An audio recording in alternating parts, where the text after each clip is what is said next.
Hello and welcome to the Beyond the Big Six podcast. We have one Premier League game week in the books, an exciting weekend of football. I am joined today by Big Anth, Anthony Elliott.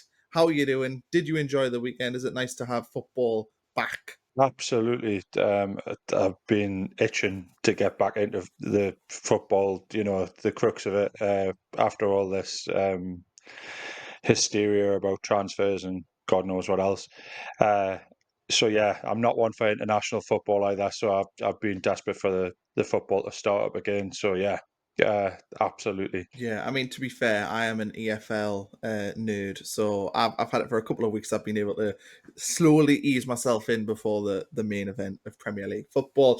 We're going to talk, we did predictions on Friday last week, but we'll talk about them on our predictions episode in the coming week. But as a spoiler, Tony, you did win. You got 9 points. I got 8 points, and now I got 5 points, so well done. Well done, you. You got two correct scores. You predicted, let me just check, Newcastle. No, that was Niall. You predicted Spurs to beat Burnley 3-0 and Man City to win 4-0. So well done, you. Give yourself a big. Let's just dive into this. I think the logical place to start is the newly promoted clubs. I was surprised Monday Night Football last night with Sky gave the newly promoted clubs such a sort of coverage, because normally that program is pretty much dedicated to a certain six teams that we don't normally talk about on this podcast. But they were talking a lot about Sunderland and particularly Leeds at full time. Both Sunderland and Leeds obviously win at the start of the season, both get a clean sheet. I think I'd seen a crazy stat. It was like the first time that the two newly promoted teams had won with a clean sheet in Premier League history. I'm sure I read that somewhere. So pretty bonkers considering the last few years of newly promoted teams struggling. What I suppose what's your main takeaway of seeing both Sunderland and Leeds win, considering last season it took until October for one of the newly promoted teams to actually win a game? I mean, Sunderland especially exploded out of the blocks, really blew West Ham out of the water. And I think West Ham fans is probably a bit nervous off the back of that, to be honest. I think the players were in shell shock almost after having such a good first half and then kind of imploding second half by the looks. And Leeds, possibly a bit fortunate. But I think we'll get more into the crux of that a bit later on. But yeah, fantastic start. Given, like you say, it was midway through the season when the newly promoted sides were starting to kind of pick up and get into some shape of well anything that resembles a win. A positive result.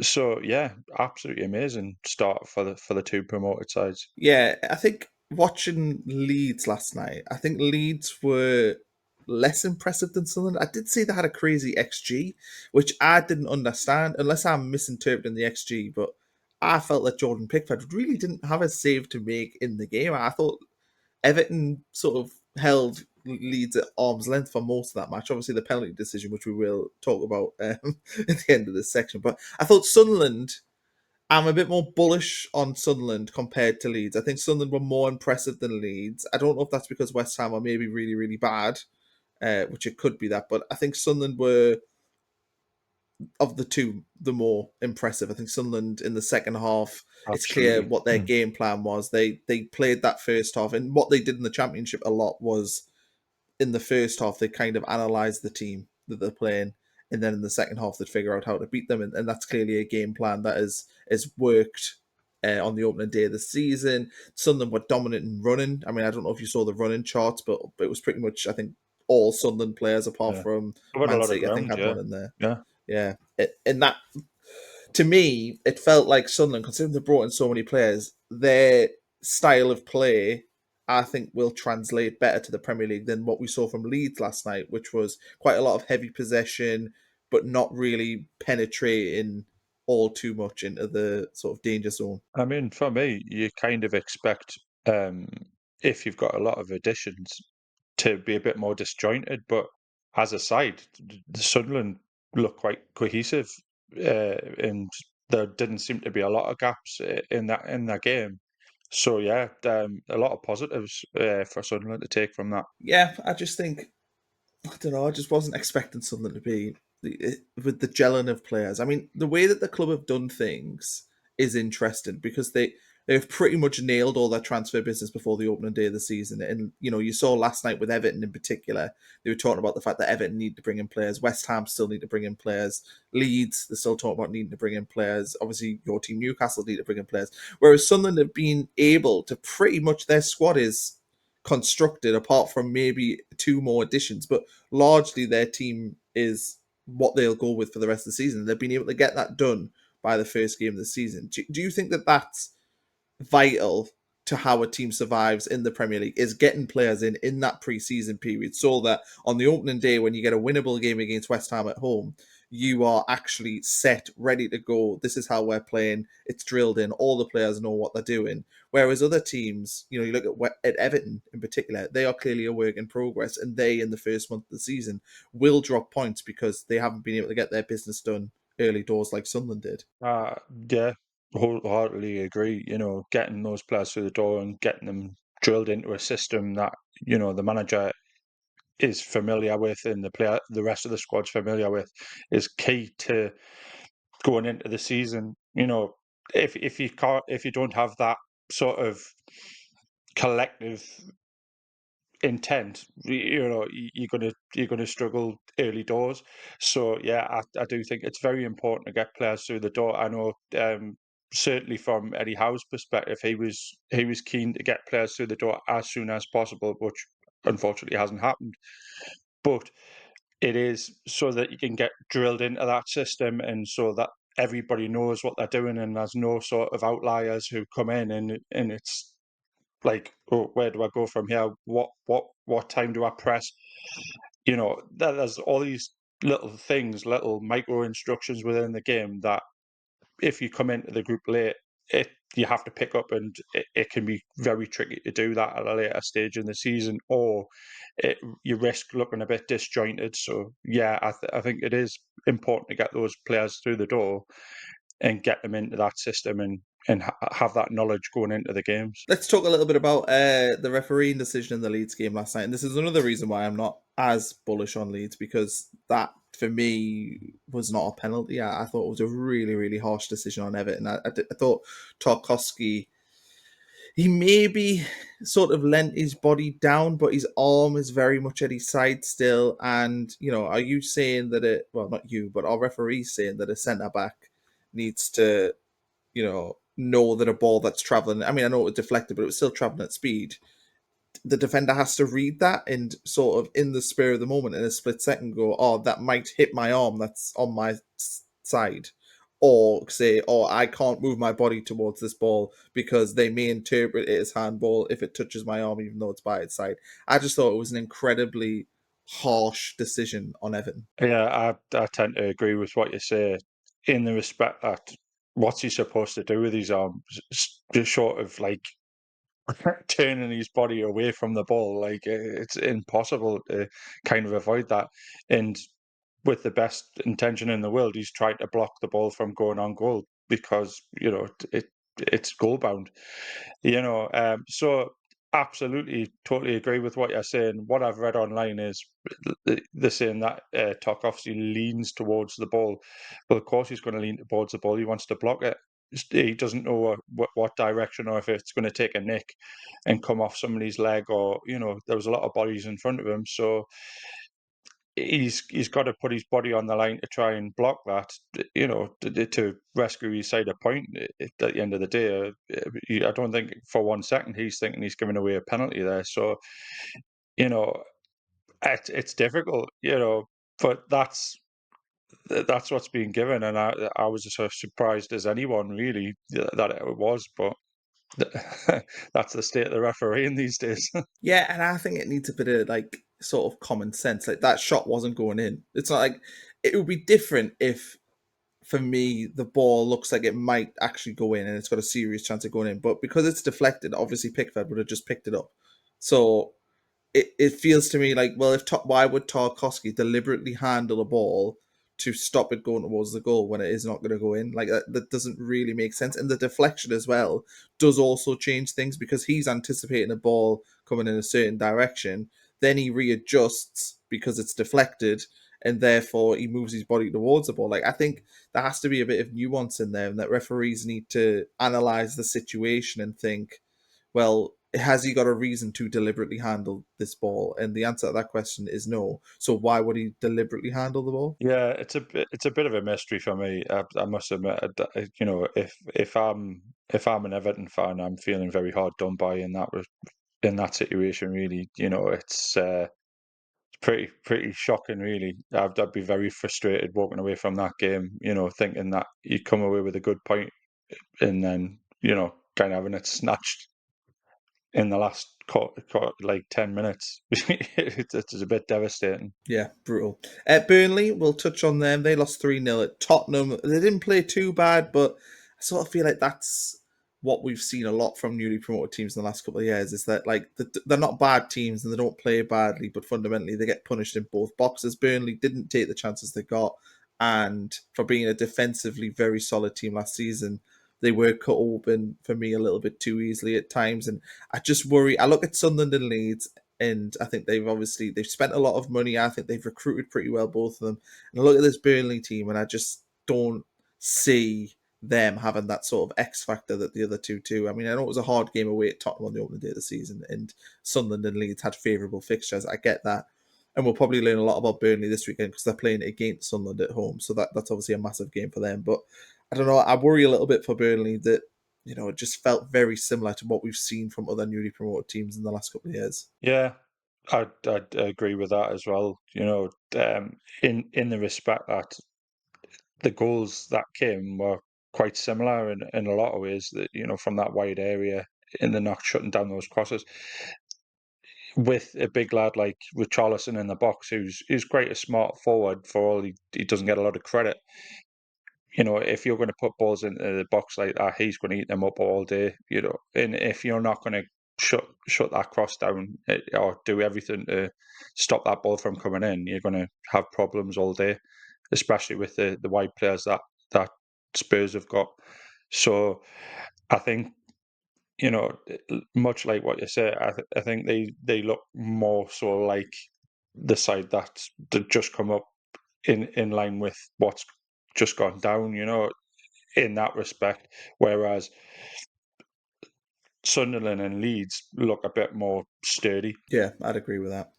Let's move on to some of the early warning signs. Now, we have obviously talked about West Ham and Everton, but in terms of early warning signs, I think there are red flags to chuck on both West Ham and Everton.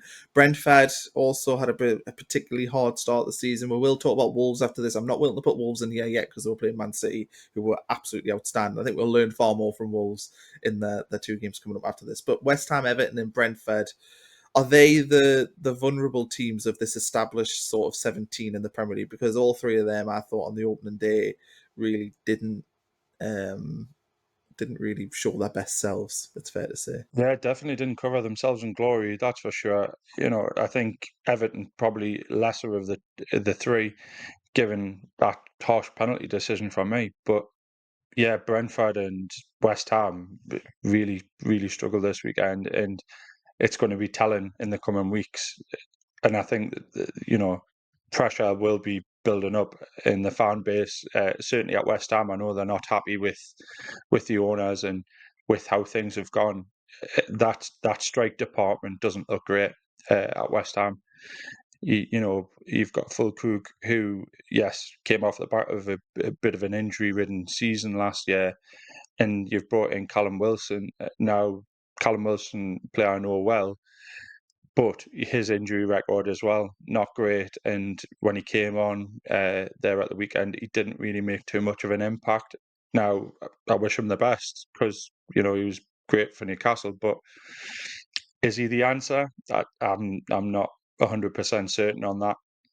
So yeah, there's big question marks there, but I would kind of say to a lesser extent Everton. I do think there is some light at the end of the tunnel for them as opposed to the other two. I think it's worrying times if you're a West Ham or a Brentford fan. I mean, Brentford in particular, they go to Forest, and I think people are not necessarily sold on Nottingham Forest. Like, I think people weren't expecting or aren't expecting Nottingham Forest to do what they did last season, but to go there and be I think we're 3-0 down at half time. Obviously, they then scored a penalty later on, 3-1. to me, I just think all of the sort of negativity that was talked about. We talked about Keith Andrews, not an established Premier League manager, the issues that they've had, and then to go on the opening day, I thought Brentford might have really like went, do you know what, we're going to prove everyone wrong here. We're going to go here and start fast and prove that actually we're a decent team. And to start so slowly in that game, to me, suggests that they aren't necessarily buying into the Keith Andrews style, and there are issues at that football club. I mean, I know we'll caveat this with saying they will sign players. I think Brentford are smart recruiters. They're a smart football club. They could very much get this right, but the fact that we sit here on the 19th of August with less than 2 weeks of the transfer window remaining and they still haven't done enough business maybe suggests to me that they've lost slip of what's made them such an effective football team the last few years. Yeah, it almost seemed as though they had ready-made replacements that would just slot into the squad. But as things stand, that doesn't look like it's happening. And the cohesion that we talked about before, I think obviously with Wissa just kind of trying to engineer a move, I think that's possibly playing a factor. The wholesale changes in that squad, it's been massive, so it's bound to have had an impact. It's hard not to. Um, and the fact that they just kind of seem to capitulate really in that first half, and like Chris Wood back to his legendary best, and can I just give a shout out to Elliot Anderson as well? Like I'm absolutely devastated that he's a Forest player, and wow, what a player he's turning into for them. Brilliant through ball there for Wood's second goal, absolutely tremendous. But yeah, Brentford certainly need to be looking over their shoulder, and they need to be looking at games and thinking we need to pick up points in the coming weeks, because I think it's going to be a long season, and how long Keith Andrews is going to be still in that role is anyone's guess. But both him and Potter, for me, certainly be looking over their shoulder nervously there at that axe hanging over their head. Yeah, Brentford have also got Villa at home coming up and then Sunderland away. So, like, that Sunderland away game looks testy, so, to say the least. They have to go there and try and get I something. mean, And also, Graham certainly, Potter, I think, yeah. certainly I Sunderland will think be licking Potter, their lips at that one.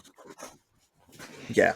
Yeah, I agree with that. I think Sunderland will have to target early home form. And I think Graham Potter is probably ahead in the sack race right now since he was in there last season. I think it wouldn't Mm. surprise me if West Ham made a change going forward. But we'll move on to Wolves. Potentially could have had these in the early warning signs, but I didn't put them in there because I felt like it's really hard to judge a team off an opening day defeat against Man City. Like it's a horrible fixture to start with. City were fantastic. I thought they were the City of old. I thought they were dominant. Haaland looked sharp. They had all the things going for them, and therefore Wolves get beat 4-0. It doesn't look great. Mm. The next two are Bournemouth and Everton. So, two against two teams who could be in the bottom third of the league. Would you agree with my assessment? Too early to say there's warning signs there, but certainly I'm not convinced that Wolves are going to be off to a flyer this season. I think they'll be in the bottom sort of third of the season for the first couple of months of the season at least. I mean, Bournemouth's a difficult fixture to go to. Like they're a good side. Ariola's got them playing some cracking football, and you know, I don't think it's going to be a walk in the park for them going forward. But they do have players in there that are talented footballers. You've got Andre and João Gomez and Strand Larson, although he's been linked away. But that there is some talent in there. I think Hwan Hee Chan is also being linked away as well. So there is a couple of talented footballers in there who can make a big difference. So there's nothing to say. I mean, there's no shame in getting beat of City on an open weekend, because they're one of the strongest teams in the country. Um, but we're not here to talk about them. We need my swear jar. Um, so yeah, there's no shame in that, and I don't think anybody realistically, even Wolves fans, expected them to come out anything less than a couple of goals conceded. You know what I mean? So it's early days. I agree with what you're saying. Uh, you know, we'll see in the coming weeks, but it will depend on incomings and outgoings. I know that they've just signed a defender there this morning, so from Hellas Veronas, Hellas Veronas, no, Verona even. I'll say it properly. Um, so yeah, it'll be interesting to see how he gets on. So yeah, You almost sounded like you knew what you were talking about there, and then I you did. knocked it up. Yeah. I went on a whole different. Yeah. Uh,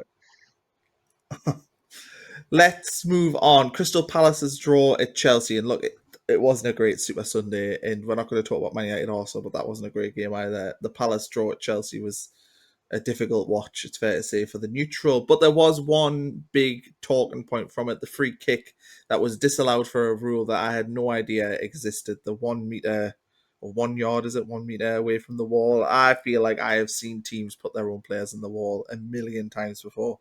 And yet all weekend, I even watched in La Liga and they didn't enforce it. There was a goal scored by Atletico Madrid. Julian Alvarez scored a free kick, and that rule was not enforced. It was Atletico Madrid players in the wall. It wasn't enforced. And I don't know if they've just pulled this one out. It's been a rule since 2019, so that it's not a brand new rule. It's not like the Premier League have brought it in, but it's never been enforced as far as I could tell. And then it has been enforced here. It's just weird. Yeah, absolutely. I know there's been a couple of goals scored in previous seasons that were highlighted by Sky Sports, and for whatever reason, this one was ruled out. Uh, I do think that Palace were really good. I was quite impressed with Palace, especially counter-attacking wise, and did look good going forward. Chelsea looked a bit toothless, if I'm honest, for all they've spent hundreds of millions of pounds on a strike force. But yeah, the other big key question is about Eze. What's happening with him? Is he staying? Is he going? It looks by all accounts when he left the pitch there that was kind of his farewell sort of thing, with the links to Spurs. But yeah, really obscure rule, coming into force there. It's certainly one for the quizzes, and Dubravka for Burnley, getting done in the 8-second rule as well. It's quite poignant weekend for these rules coming into play. How long they'll stay in place and how often they'll be enforced is anyone's guess, because the refereeing seems to be very inconsistent. Which is probably why it hurts even more to Everton fans for that penalty decision, because on a different day would that be given? Probably not. So yeah, we'll see how consistent the referees are with that going forward. Yeah, and I actually thought initially it was disallowed because Gay was pushing, basically pushed the Chelsea player out the way within, which is the direction the ball went in. And I actually would have, when I saw that and I saw the replay back, I was like, well, actually, yeah, I can see why that's been disallowed because he's completely disrupted that and he has fouled him. He's pushed him out the way. That's why I thought it was given, and I could get my head around that rather than the what was So, decided, which was so I, the I meter know rule. I know Sky were kind of looking at it from an offside point of view. The angles that they were seeing were potentially for offside. Um, what interests me is if you've got a three-man wall and you put another three-man wall next to it, how far away do the defenders have to be? So, is that a tactic that some sides could employ to get the players further away from is there a loophole there? Is there a rule that can be exploited? Maybe this is something we'll see from the set piece specialist Arsenal in the coming months. But it is interesting in that respect. Yeah, because I mean, in theory, you could make a wall anywhere. There is nothing saying your wall has to be where the referee says the wall is. You could build a wall wherever you want. Very interesting. Sound like Donald Trump there. Very interesting. Anyway, I thought Palace were really, really good, and I thought Palace were good value, and there was maybe a little bit of concern they haven't done a lot of business, but I think they've shown in the Community Shield and they've shown on the opening day that they are going to be a strong team in the Premier League again this season. Let's move on though. Fulham. They scored late at Brighton. A player that I was actually shocked was playing scored the goal. Rodrigo Muniz. He's been linked away. I think Atalanta seemed to be where he was heading. He scores anyway, a late goal. They get an impressive draw at Brighton. Feels very much so like 2 points drop for Brighton, especially as a man here who boldly predicted Brighton to finish fifth in the Premier League. So there's a sting for me there that Brighton's home form again could be their Achilles heel. Well, I had the result down as 1-0 as well to Brighton, so that 96th minute equaliser was a bit of a kick in the teeth for me as well. It certainly screwed up my Super Six, that's for sure. But yeah, it's one of those, Brighton certainly look the brighter of the two, and that will be a real kick in the teeth for Hertzler going into that early season. Um, and like you say, Muniz, I didn't expect to be in the squad, given that he looked almost as though he was gone to Atlanta at that point. But we'll have to wait and see how that develops, because I know there's quite a few clubs linked with him. Looks really quite a decent striker, so that might develop in the next few days. We'll see what happens. But yeah, Fulham can thank their lucky stars that he's like kind of cropped up in the dying minutes there. So yeah, really good point for Fulham. Yeah, I think Fulham are just like they're a steady team out. I think both these teams are, I'm higher on Brighton. I think Brighton do have a chance this season. I mean, last season they missed out on Champions League largely because they dropped so many stupid home points. And I think for me to see them drop what I would say is two stupid home points when you're winning the game 1-0, heading at the 96th minute and you've missed chances and you should have been, away and clear. To drop 2 points at home against Fulham, it suggests to me that they've possibly not learned their lessons from last season. So disappointing for them, but we'll move on to your team, Villa and Newcastle. Now I wrote boring down. 0-0 draw here. There was one major incident, wasn't particularly controversial, red card for Ezri Konsa, and I thought that was the right decision. Newcastle, probably the happier of the two teams. I think if you offered a Newcastle fan a draw before kickoff, they probably would have taken it. Whereas I think Villa probably thought, we can possibly win this one this afternoon. So yeah, I thought Newcastle were all right. I thought Villa were poor. They didn't do much in the game. I was surprised at how poor Villa were, but I also think that people kind of, with all the discussion of everything that's happened at Newcastle, sort of forget that Newcastle are actually like a really class team, and therefore are no pushover. Yeah, I mean, I had with them to get beat. So, I know Villa Park's a very tough ground to go to. We've never really travelled well there. So, I was expecting it to drop points. But to come away with a point and actually look, the brighter of the two sides was really quite buoyant for me. I I was quite surprised. I thought Gordon actually looked quite good up front for all the header that he missed that opportunity wasn't great. He's not really an aerial player. The dangerous ball through for him to go through and get the sending off was tremendous. Like I thought we played well as a team. Alanga looked really sharp. I know there's a few people that said that they didn't think it was great, but he did have a few niggles during the game. But on the whole, I thought it was a really fantastic performance from her, and realistically, we probably should have come away with 3 points. That strike department's the problem, but we'll not talk too much about Alexander Isak, because I feel as though that is all everybody talks about Newcastle United related now. So yeah, I'll probably have a swear jar for him as well. What about for Villa? Because I'm high on Villa. I like the Villa team. I know that they're, I think, currently being stifled a lot by PSR issues. I think they're in a worse PSR position than Newcastle. I know people lump Villa and Newcastle together when it comes to PSR, Yeah. but Villa, it just feels like maybe they're a little bit stale in there. I think they do need to add just a couple of different players. I know they're trying to move on Leon Bailey. There's always talk about Ollie Watkins potentially leaving. So I think they're clearly trying to maneuver around and change things. But as we sit here again, I've mentioned before, but it's the 19th of August, that the window's going to be closing pretty soon.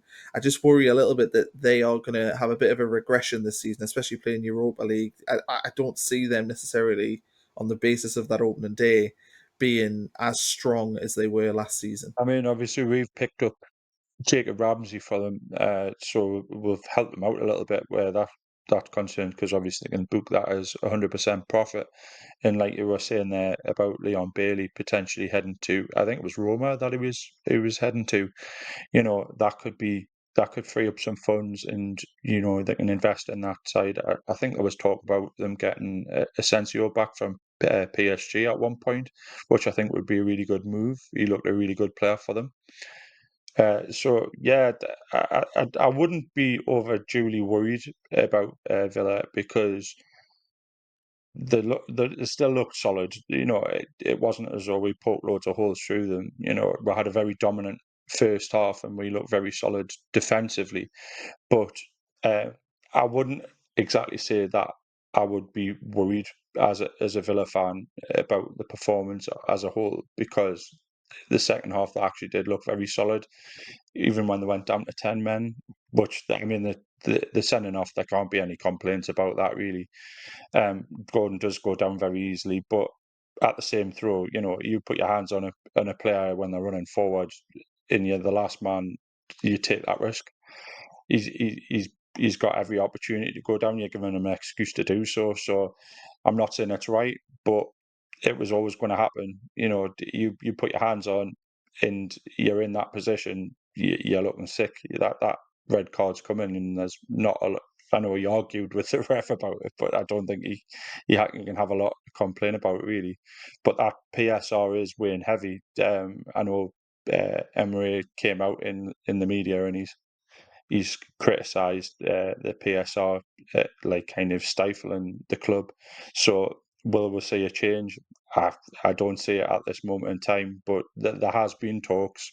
We'll see what happens. Yeah, we'll talk about PSR a lot hopefully when the transfer window closes, we'll not talk about it as much, but it is always So an interesting topic. it's all these little abbreviations, isn't it? It's the APT and PSR and SCR and all that sort of all Yeah, these things that but as a young fan never were a thing. no, well, FFP, that was always the big one, wasn't it? People talk about FFP. Yeah. And that's how dead is a term. Anyway, we'll finish off Bournemouth on Friday night. It feels like a lifetime ago, this game, but Bournemouth went to Anfield. They lost 4-2. They were 2-0 down. They brought back a 2-2. Antoine Semenyo, as he always is, was just electric. I think he's one of my favourite players in the Premier League to watch. I just think he's got everything that you need from a winger. I just think he's such a good footballer. I thought Bournemouth were really, really good, and I think Liverpool helped them maybe a little bit with how poor they were defensively, but I think you have to give a lot of credit to Bournemouth. And I also thought that you're looking at the left backs. Kirkes for Liverpool was dreadful, and Truffet, who they've just brought in, was outstanding. So like they've sold there for a massive amount of money, and to me, after only one game, but it looks like they've actually managed to upgrade at left back. So really impressed by Bournemouth. What did you make of them on Friday? I mean, a lot of credit has to go to Semenyo in the respect that obviously the racism that he was subjected to, which is absolutely disgraceful, that definitely needs to be talked about and addressed. Credit to him for carrying on and playing and being supported by his teammates, the referee, the manager, and the other players on the pitch. And then to go on and score two fantastic goals, that the second of the two was absolutely brilliant. Credit to him. You're always going to struggle with the strength of Liverpool. They have a tremendous side. They've spent a lot of money, but like you say, Truth actually looked really good, and you know that Bournemouth side has still got that structure and that strength, and they do really well. Iriola's got them playing some good football. I do really like the Bournemouth side. I can't speak highly enough of them. And I do think they'll bounce back from that. Yeah, I think Bournemouth will have a pretty solid season. Probably finish somewhere nicely in the middle of the pack. But we're all out of time. Tony, thanks for joining me this morning. I realise I call you different things. Sometimes I call you Anthony. Sometimes I call you Big Anth. Sometimes I call you Tony. We went with Tony at the end here. As long as it's polite, I'm quite happy. Yeah, we'll just see how it goes for the rest of the season. Thanks everyone for watching. Please like and subscribe if you enjoyed it. We'll be bringing these as video and audio going forward. And yes, hope we'll catch you later in the week for our predictions ahead of game week 2 in the Premier League, which is exciting.